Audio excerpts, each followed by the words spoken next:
За өдрийн мэндэ худалдаа ажлын танхим бол яг бизнес эрхлэгчдийн дуу хоолой болж чадж байгаа юу гэдэг асуулт бол нэгдүгээрт байгаа.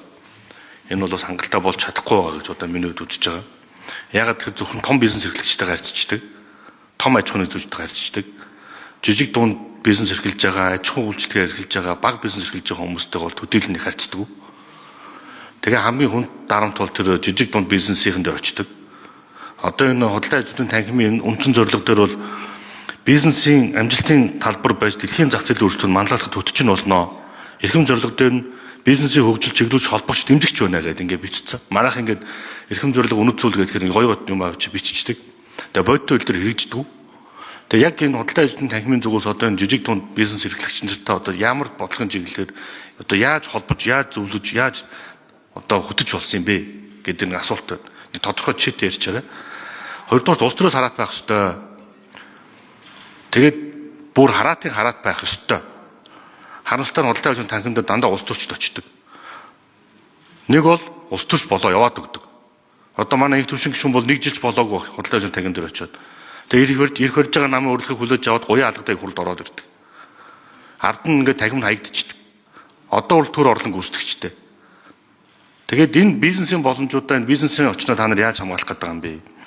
За хоёрдугаар энэ 6-гийн 1-1 дээр Монгол улсын эдийн засаг нийгмийг хөгжүүлэх үндсэн чиглэл болон хөгжлийн бодлого төлөвийн баримтчиг боловсруулалт оролцсноо гэдэг ингээд та нар төрөөс хараат байх хэрэгтэй байхгүй.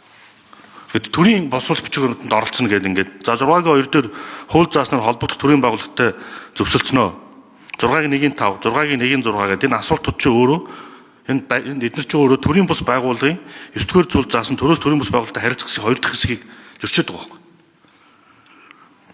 Тэгээд дээр нь энэ төрийн бус байгууллагын тухай хуулийн 6 дахь хэсэг төрийн бус байгууллагын төрийн байгууллагаас гаргасан шийдвэрийн талаар байр суурь илэрхийлж мэдээлэл хийж болно гэдгийг бас зөрчөөд ингээд энэ юу ч өөрөө ингээд хараат байдлаар орж ирээд.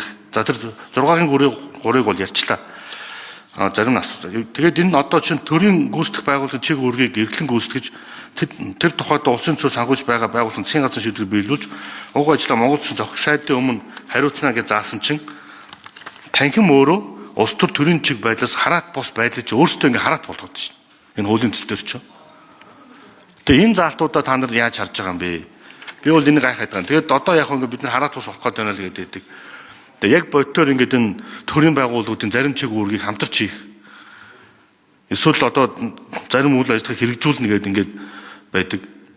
Худалдаа ажлын танхим бол төрөөс улс төрөөс хамааралгүйгээр бизнесийн орчин гэрүүл болоход төлөв үзүүлэх хэрэгтэй шүү дээ. Тэгээ яагаад ингээ өөрсдөө ингээ төртөө хамтрах юм дээр ингээ оролцсноо гэдэг ингээ хууль дээр оруулж ирээд байгаа.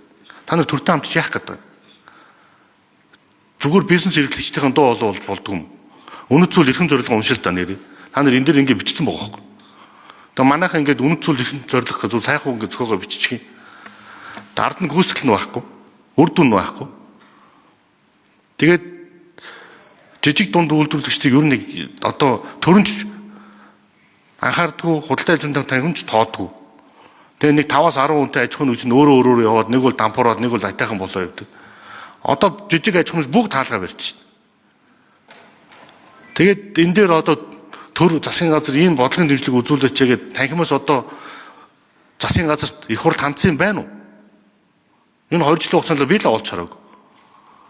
Манай бизнес эрхлэгчдийн ирэх хаш ингэж хохироод байна. Жижиг дунд бизнесүүд ингэж хохироод байна. Тийм учраас энэ бизнес эрхлэгч хамгааллын ажлын байрыг хамгаалж авч үлдээ гэдэг тодорхой шийдэл гаргасан юм байна уу? Тэгээд тодруулч. За чухал асуудал өндөж байна. Хувь санаач Дасцэргийн их төвшин гишүүн. Асуултанд хариулъя. Шижир гишүүний хэлж байгаа үнэ ер нь бол одоогийн танхимын одоо үйл ажиллагаа маань бас яг бизнес эрхлэгчдийн ялангуяа жижиг дунд бизнес эрхлэгчтэй хэрэгшийг хамгаалж чадахгүй байгаа. Тэр энэ хуулийг одоо төслийг өргөн барьсан одоо 3 жил ингээ явж байгаа гол шалтгаанууд нь бас одоо үндслүүд нь нэг энэ байгаа.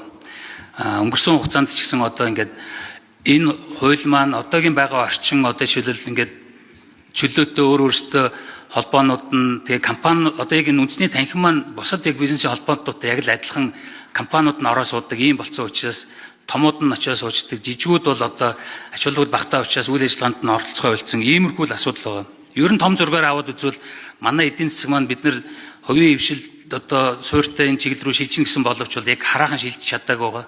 Топ 100 аж ахуй нэгжүүдийн маань бараг 90 орчим нь зөвшөөрөл лиценз дээр үндэслэн одоо бизнес үйл ажиллагаа явуулдаг. Төрийн өмчт компаниудын хэмжээ нэмэгдсэн. Тэгэхээр энэ орчныг сайжруулахын тулд энэ төрийн энэ танхимын одоо хуулиар дамжуулж яг энэ бүгдээрээ бид нар одоо энэ нэгдэж энэ төлөөллөө яаж сайжруулах вэ гэдгийг энэ хуулиар одоо сайжруулж энэ хувийн хөгжлийн орон зайг тэлье гэсэн иймэрхүү бодол байгаа. Тэгээд энэ ер нь бол төр дээр бол асар их чиг өргөд байгаа. Энийг бол одоо бид нар тодорхой хэмжээ шилжүүлж авахгүй бол одоо жишээлбэл зөвшөөрөлтөй холбоотой зөвшөөр шинээр өгөх авах харилцаанууд байна гэдэг зүйлүүдийг төр өөрт нь зөнд нь орхиод байвал эрх мэдлийг тэлээл байгаа. Тэгэхээр энийг бас нөгөө талд нь цул болж төлөөллөө сайжруулж бас тодорхой хэмжээнд энэ тэнцүү институт бий болохгүй бол өнөөдрийн хувьд бол яг энэ байдлаараа бол төр дамгаалал улмал төр данхаагаал ийм зам руу орно. Тэгэхээр Ардсан намын хувьд бол баруун төвийн үзэл баримталтай намын хувьд бол энэ хувийн хөгжлийн орон зайг тэлэх энэ чиглэлээр одоо энэ танхимын хуулийг бол хилцүүлгийн явц сайжруулад энэ чиглэлээр бас илүү хамтарч ажилласаа ажлын хэсэгт бас идэвхтэй оролцох саналуудаа илэрхийлээсэй гэж хүсэж байгаа. Жижиг дунд бизнесүүдийн хувьд бол өмнө одоо энэ компаниуд маань салбар болон аймаг нийслэлийн танхимууд руугаа шилжчихээр тэндээ тухайн асуудлуудаа ярих юм. Одоо жишээлбэл худалдааны танхим байлаа гэж бодоход тэнд илүү одоо худалдаатай холбоотой жижиг дунд аж ахуй нэгжүүд тэгээд тооны хувьд аж ахуй нэгжүүд чинь жижиг дундууд нь олон учраас энэ асуудлуудаа байр суурьаа нэгтгэж ярихад тэгээд тухайн салбарын одоо бодлого гэхэд энд одоо жижиг дунд аж ахуй нэгжүүдийн дуу хоолой нэмэгдэх ийм болцоо боломжууд нэгднэ. Ажлын хэсгээс нэмж За дөрөвдүгээр микрофон. За, Өсөх хурлын гишүүний асуултанд хариулъя.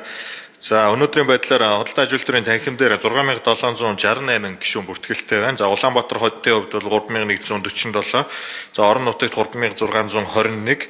За, эндээс жижиг дунд одоо аж ахуй нэгжүүдийг бүртгэлийг наваад үзэх юм бол худалдаа аж үйлдвэрийн танхим 5 төрлийн одоо гишүүнчлэлтэй байдаг. За, энэний голд стандарт ангиллуудад бол дандаа нөгөө бичил жижиг дунд аж ахуй нэгжүүд маань хамрагдаж идэг.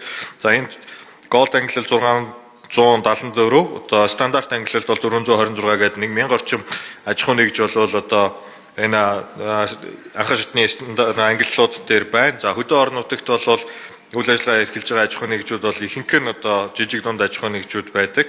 За, өнөөдрийн байдлаар жижиг дунд аж ахуй нэгжүүдийг одоо дэмжих чиглэлээр худалдаа аж үйлдвэрийн танхимаас нэг 60 гаруй 64 төрлийн одоо бүтээгдэхүүн үйлчлэгийг үзүүлж байгаа. За, үзэсгэлэн худалдаанд зохион байгуулах гадаад одоо бараа бүтээгдэхүүнийн нэг гаргах За гүйцэг хариулж. сургалт зөвлөгөө өгөх, за олон улсын болон дотоодын төсөл хөтөлбөрүүдэд одоо хамруулах, хууль эрх зүйн зөвлөгөө өгөх, за бизнес активаараа дамжуулаад одоо хосмог сургалтын одоо тогтолцоо аж ахуй нэгж байгуулах, сургалтын байгууллагуудыг холбох зэрэг ийм одоо олон үйлчилгээг одоо жижиг дунд аж ахуй нэгжүүдтэй хүргэж байгаа.